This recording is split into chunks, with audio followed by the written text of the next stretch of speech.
এই যে দৃশ্যটি এটি হলো কাতারের দোহার হামাদ স্টেডিয়ামে ম্যাচের পরে 12 আগস্ট 2025 এএফসি চ্যালেঞ্জ লিগের ম্যাচে বাংলাদেশের ক্লাব বসুন্ধরা কিংস এই মাঠে 1-0 গোলে হারিয়েছে সিরিয়ার চ্যাম্পিয়ন ক্লাব আল কারামা এফসিকে। এই জয়ের মাধ্যমে বাংলাদেশের এই ক্লাবটি দুটি রেকর্ড করেছে। এক, এই প্রথম সিরিয়ার কোনো লেভেলের কোনো দলের বিপক্ষে বাংলাদেশের কোনো দলের জয়।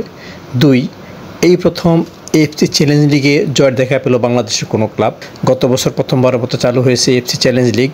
বসুন্ধরা গত বছর এর গ্রুপ পর্ব খেলতে ভুটান গিয়েছিল, কিন্তু তারা 3 ম্যাচের প্রত্যেকটিতে হেরেছিল।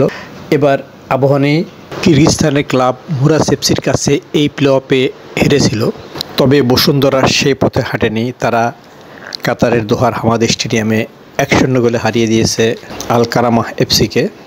এর মাধ্যমে দলটির দুটি রেকর্ড। এক, বাংলাদেশের প্রথম ক্লাব হিসেবে এএফসি চ্যালেঞ্জ লিগের কোনো ম্যাচে জয়।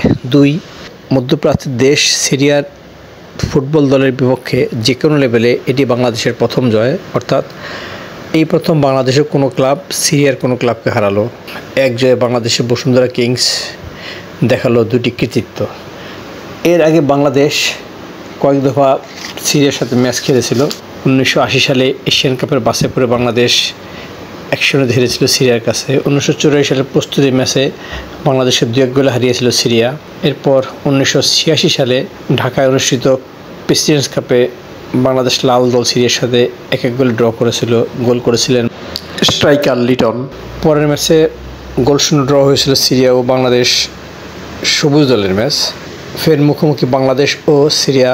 ভারতের নেহেরু কাপের সেই ম্যাচে সিরিয়া 2-0 গোলে হারিয়েছিল বাংলাদেশকে, তা 2007 সালে। আর 2015 সালের এএফসি অনূর্ধ্ব 23 ফুটবলের বাছাই পর্বে ঢাকায় অনুষ্ঠিত ম্যাচে সিরিয়ার 4-0 গোলে জয় ছিল বাংলাদেশের বিপক্ষে। Tapu Barman, Dorielton, Emmanuel Sunday, Emmanuel Tony, Srabon, Rakib, এদের গড়া এই দল এই যে জয়টি পেয়েছে তা তাদের অক্টোবর থেকে শুরু হওয়া গ্রুপ পর্বে আরও ভালো করার একটা আত্মবিশ্বাস এনে দিয়েছে।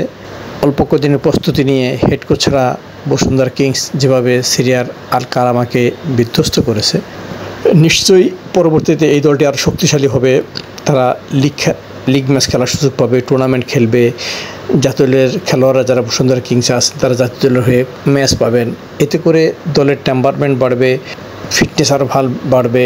সব কিছু মিলেই অক্টোবরের বাছাই পর্বের যে ম্যাচ বা গ্রুপ পর্বের যে ম্যাচ তা আরও আত্মবিশ্বাসী করে বসুন্ধরা কিংসের খেলোয়াড়দের, এটাই জানিয়েছেন অধিনায়ক তপু বর্মন।